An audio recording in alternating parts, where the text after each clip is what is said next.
In 1971, whispers spread through Chrysler's engineering department. A mysterious memo had arrived, marked confidential. Some say a government official had personally delivered it to the boardroom, bringing grim news: the 446-pack had to go.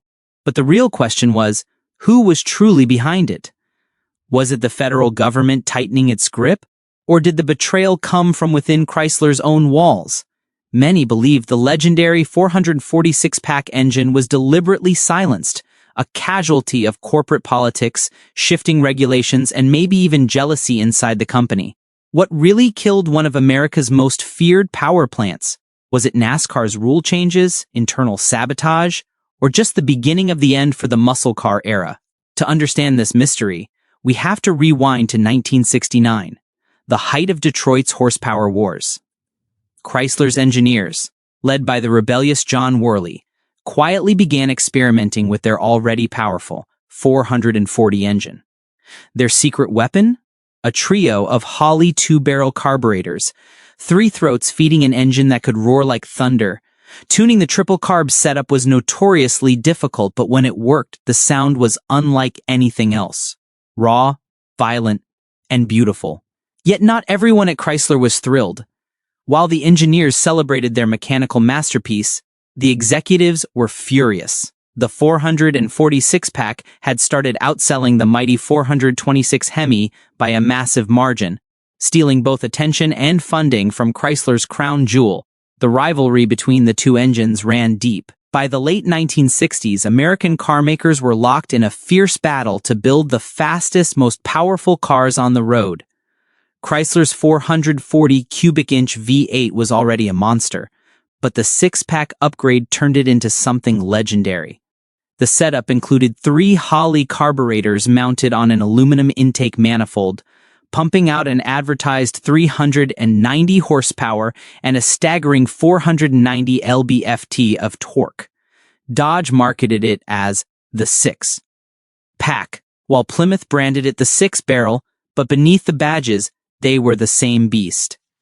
This wasn't just a gimmick. The design allowed the engine to breathe freely. At low speeds, only the center carburetor ran for decent fuel economy, but the moment the pedal hit the floor, the outer carbs opened up, unleashing pure chaos. When the 446-pack made its debut in 1969, it was offered in the Dodge Super Bee and the Plymouth Road Runner under the A12 package, both stripped-down, purpose-built muscle cars. They came with flat black fiberglass hoods, huge functional scoops, heavy-duty suspensions, and 15-inch steel wheels that screamed performance. These machines weren't built for comfort. They were born to dominate the drag strip, running quarter miles in the high 13 seconds, blisteringly fast for a factory car in the late 60s. Despite sharing the same heart, the Dodge and Plymouth versions carried their own identities. Dodge favored aggressive styling and track-focused features like Hearst competition plus shifters and bold stripes, while Plymouth kept things simple yet menacing with its Road Runner and GTX designs. The A12 Road Runner, with its lightweight hood and racing pins, became an instant icon. Still, the 446-pack wasn't Chrysler's most powerful offering on paper. That title belonged to the 426 Hemi, officially rated at 425 horsepower, though insiders knew the real figure was higher. But the 6-pack earned its fame not from raw numbers, but from practicality. It was cheaper, easier to maintain, and surprisingly competitive against the Hemi in real-world conditions. While the Hemi added nearly $900 to a car's cost, a significant sum when a Road Runner started at around $3,000, the 6-pack provided nearly the same thrill for far less money. Many drivers found the 6-pack cars just as quick on the street, especially when traction and drivability came into play. By 1970, the 6-pack had reached its golden age. Chrysler expanded its availability to the Plymouth Barracuda, GTX, Dodge Challenger RT, and Coronet RT. This was the peak of the muscle car era. Powerful engines, bold designs, and roaring exhausts filled American streets. The 1976-pack even featured small refinements like a slightly higher compression ratio, 10.71, a revised camshaft, and stronger internal components for improved reliability. Though Chrysler still listed the same 390 horsepower rating, many enthusiasts swore the 70 version pulled harder and felt faster than ever before. The secret behind its dominance was torque. The 446-pack delivered massive pulling power, nearly matching the Hemi, but at a lower 3,200 revolutions per minute, giving it brutal off-the-line acceleration. Cars like the Super B and Road Runner could explode off the starting line with minimal wheel spin, thanks to smart engineering touches like the Dana 60 rear axle, 4.101 gears, and staggered leaf springs that helped plant the tires firmly on the ground. But just as the six-pack reached perfection, the storm clouds gathered. By 1971, the entire American performance industry was under siege. New federal emission standards, rising insurance premiums, and changing public attitudes toward performance cars began suffocating the muscle era. The Clean Air Act of 1970 gave the newly formed Environmental Protection Agency sweeping authority over vehicle emissions. High-compression engines like the 446-pack, which relied on leaded gasoline, suddenly became a liability. Meanwhile, insurance companies started targeting high-performance models. Young drivers were wrecking muscle cars at alarming rates, and premiums skyrocketed. Buyers who once lined up for six-pack equipped Road Runners and Challengers now couldn't afford to insure them.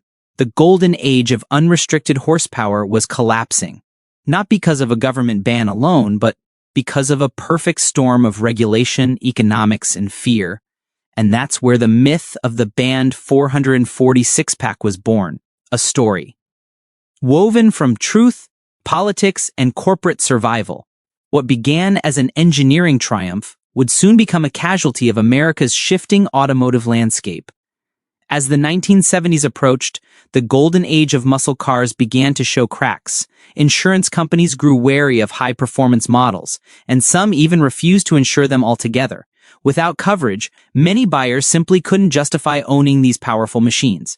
At the same time, whispers of an impending fuel shortage were spreading across the country. Though the full-blown oil crisis wouldn't hit until 1973, automakers were already feeling the pressure. Gas-guzzling V8s that once symbolized freedom and power were now seen as impractical and wasteful. By 1971, both consumers and corporate executives were rethinking their love affair with pure horsepower, and Chrysler found itself standing at a crossroads. To keep up with changing regulations and market concerns, Chrysler engineers began dialing back the once mighty 446-pack. The compression ratio dropped from 10.071 to 9.5 to 1, allowing the engine to run on lower-octane, unleaded fuel.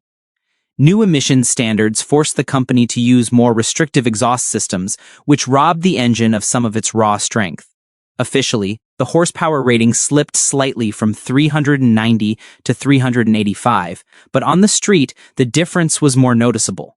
Even so, the six-pack continued to impress for 1971, still offered in the Plymouth Road Runner, GTX, and Barracuda, as well as the Dodge Charger RT and Challenger RT. But sales across the performance segment were falling fast as the public turned towards smaller, more efficient cars.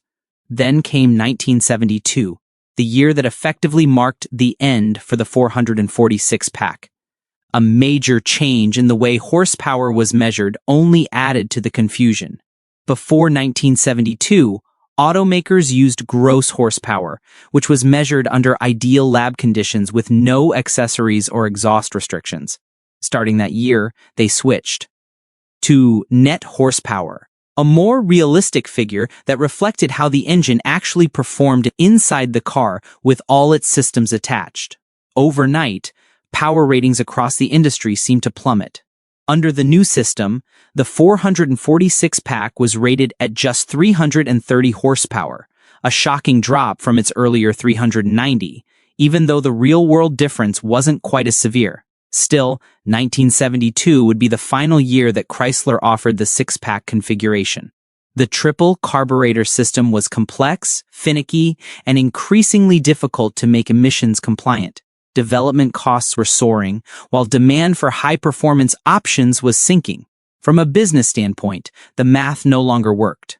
By 1973, when the oil embargo officially hit, the muscle car era was dead.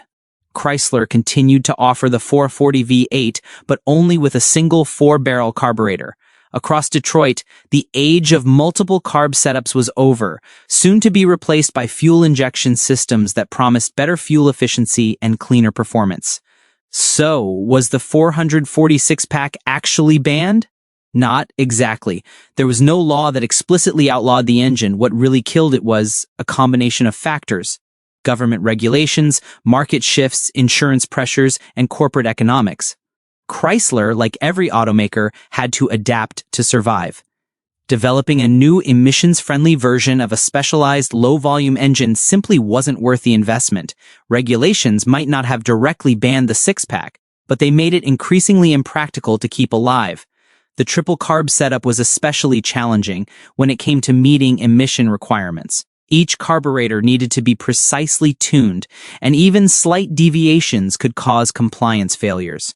Insurance companies added more fuel to the fire. As premiums for muscle cars skyrocketed, potential buyers backed away. Why spend extra thousands per year to insure a car that guzzled gas and drew police attention? Slowly but surely, the once iconic high-performance segment was fading away. Inside Chrysler, the politics were just as fierce.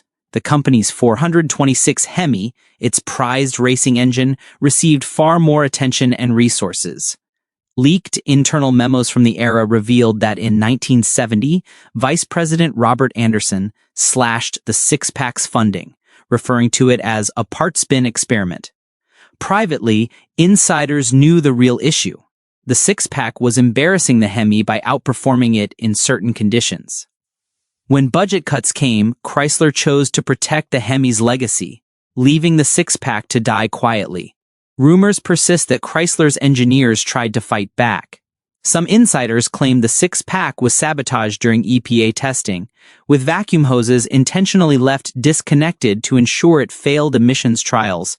A few whistleblowers even alleged the engine could have passed regulations with a simple, inexpensive modification that cost less than $15, but management refused to approve it. Whether or not these stories are true, one thing is clear: corporate politics played as big a role as regulations in the 440's demise. On the drag strip, however, the six-pack's reputation lived on. It was a serious contender, capable of running the quarter mile in the mid-13-second range at speeds over 100 miles per hour, matching or beating competitors like Ford's 429 Cobra Jet and GM's big block Chevys.